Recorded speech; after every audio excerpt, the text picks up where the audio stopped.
আসসালামু আলাইকুম। যাদের কাঠের ফার্নিচারে ময়লা পড়ে তারা খুব সহজেই ময়লা পরিষ্কার করতে পারবেন।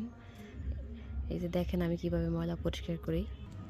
প্রথমে আমি হাতে একটা প্যাকেট কেলে নিছি, তারপরে কেলে দিয়ে এরকম চাপ দিয়ে ময়লাগুলো পরিষ্কার করা যায় খুব সহজেই।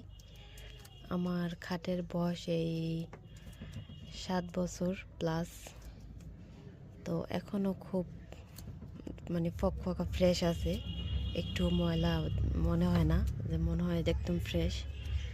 তো আপনাদের ফার্নিচার যদি ভালো রাখতে চান, এইভাবে ব্রাশ দিয়ে বা ক্লে দিয়ে পরিষ্কার করবেন, দেখবেন অনেক বছর ফার্নিচার মনে হবে একদম নতুন।